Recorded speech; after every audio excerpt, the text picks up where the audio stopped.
Pakistan showbiz industry की senior अदाकारा बुशरा अंसारी ने अपनी 69वीं सालगिरह के मौका पर मौशरती रवैये पर खुलकर बात करते हुए उम्र छुपाने के रुझान को तनकीद का निशाना बनाया। उनका कहना था कि उन्हें अपनी उम्र से कोई मसला नहीं, बल्कि वो अल्लाह ताला की तरफ से अता करदा तजुर्बात और सीखने का कीमती सफर समझती हैं।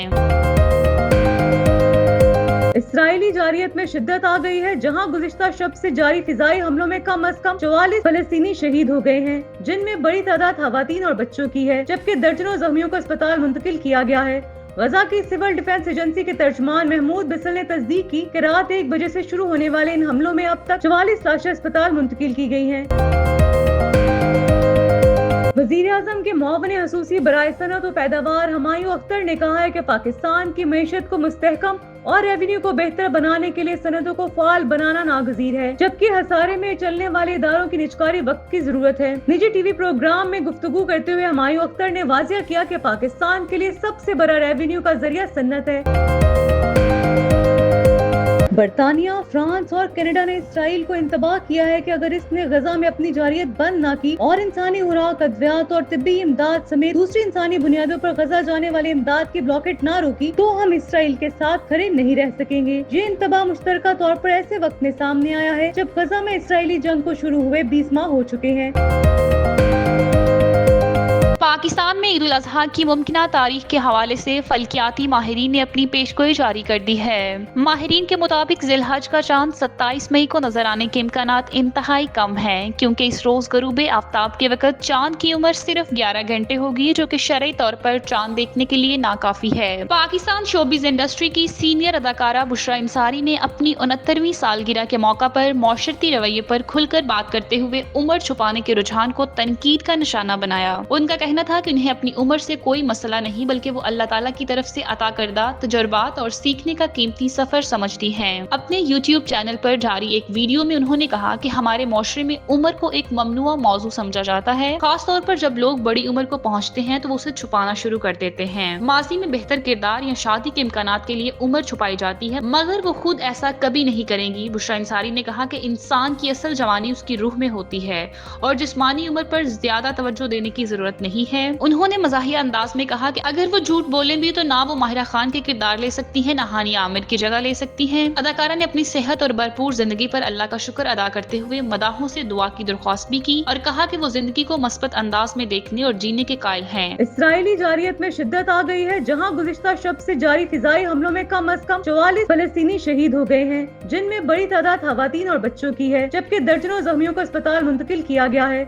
गजा की सिविल डिफेंस एजेंसी के तर्जमान महमूद बिसल ने तस्दीक की कि रात 1 बजे से शुरू होने वाले इन हमलों में अब तक 44 लाशें अस्पताल मुंतकिल की गई हैं। मुतअद्दिद मकामात पर तबाहकुन बमबारी ने न सिर्फ रिहायशी इलाकों को निशाना बनाया, बल्कि वो मकामात भी जद में आए जहाँ लोग महफूज पनाह के लिए जमा थे। तर्जमान के मुताबिक गजा शहर में एक स्कूल पर हमला किया गया, जहाँ नकल मकानी करने वाले खानदानों ने पनाह ले रखी थी। इस हमले में कम अज कम 8 अफराद जाँ बहक हुए। वस्ती गजा के इलाके दीर उल बल्ख में एक घर पर बमबारी से 12 अफराद शहीद हो गए, जिनमें मासूम बच्चे भी शामिल हैं। इसके अलावा नसीरात पनाह गजीन कैंप के करीब वाक़या एक पेट्रोल पंप पर किए गए हमले में 15 अफराद जान की बाजी हार गए, जबकि जबालिया कैंप में एक और घर पर बमबारी के नतीजे में मजीद 9 अफराद शहीद हुए। इसराइली फौज की जानिब से इन ताज़ा हमलों पर ताहाल कोई वजाहत या रद्द-ए-अमल सामने नहीं आया। ताहम बैनुल अक़वामी सतह पर इंसानी हकूक की तंजीमें इन हमलों को जंगी जराइम से ताबीर कर रही हैं। गजा में जारी हमलों के बायस इंसानी बहरान में मजीद शिद्दत आ गई है। हजारों अफराद बेघर हो चुके हैं, बुनियादी सहूलियात का फुकदान है, जबकि अस्पताल जख्मियों से भर चुके हैं। मुतासिरा इलाकों में इमदादी कार्रवाइयां भी शदीद खतरात का शिकार हैं। वज़ीर आज़म के मुआविन खसूसी बराए सनअत और पैदावार हुमायूं अख्तर ने कहा है कि पाकिस्तान की मईशत को मुस्तहकम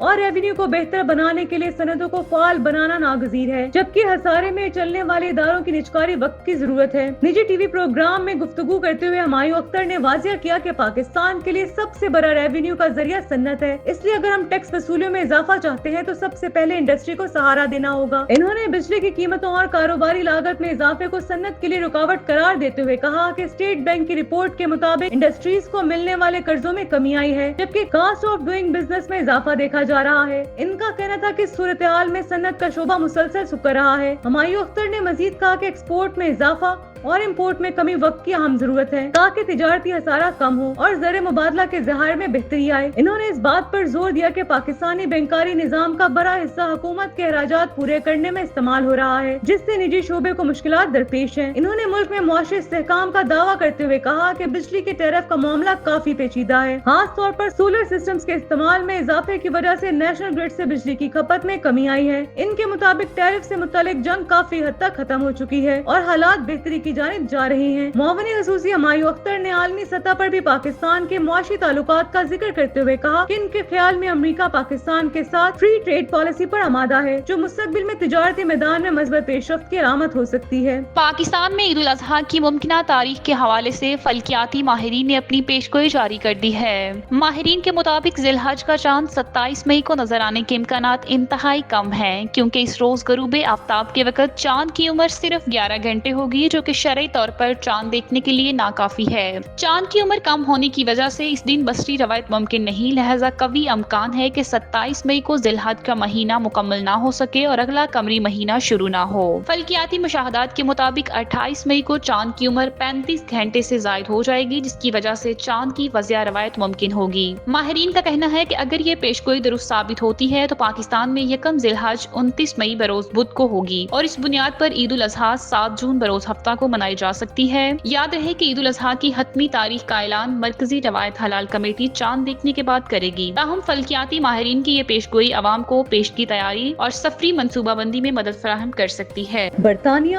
فرانس اور کینیڈا نے اسرائیل کو انتباہ کیا ہے کہ اگر اس نے غزہ میں اپنی جارحیت بند نہ کی اور انسانی خوراک، ادویات اور طبی امداد سمیت دوسری انسانی بنیادوں پر غزہ جانے والی امداد کی بلاکٹ نہ روکی تو ہم اسرائیل کے ساتھ کھڑے نہیں رہ سکیں گے۔ یہ انتباہ مشترکہ طور پر ایسے وقت میں سامنے آیا ہے جب غزہ میں اسرائیلی جنگ کو شروع ہوئے 20 ماہ ہو چکے ہیں۔ اسرائیل کے پچھلے 75 سال میں یہ طویل ترین جنگ ہے۔ اب تک اس جنگ میں 52,000 سے زائد فلسطینی قتل کیے جا چکے ہیں۔ ان قتل کیے جانے والے ہزاروں افراد میں خواتین اور بچوں کی تعداد سب سے زیادہ ہے۔ پچھلے 2.5 ماہ سے اسرائیلی فوج نے ایک منصوبے کے تحت غزہ کے تقریباً 24 لاکھ کے قریب فلسطینیوں کو خوراک، پینے کے صاف پانی، حتیٰ کہ ادویات اور ایندھن سے بھی محروم کر رکھا ہے۔ اس صورتحال سے اب اسرائیل کی اصلی اتحادی بھی شرمانے لگی ہے کہ وہ کسی قوم کو اس کے بچوں سمیت اس طرح بھوک سے مار رہی ہے۔ اس وجہ سے برطانیہ، فرانس اور کینیڈا نے بھی آواز اٹھائی اور اسرائیل کے خلاف مذمت کی ہے اور باور کروایا ہے کہ اگر اس نے انسانی بنیادوں پر آنے والی امداد کی ناکہ بندی ختم نہ کی اور جارحیت نہ روکی تو وہ اس طرح کھڑے نہ رہ سکیں گے جس طرح کے پہلے اسرائیل کے ساتھ کھڑے ہیں۔ غزہ میں اسرائیلی کارروائیاں مسلسل بہت سخت ہیں۔ وہ فلسطینی ریاست کو تسلیم کرنے کے لیے کمیٹڈ ہیں تاکہ مسئلے کا 2 ریاستی حل ممکن ہو سکے۔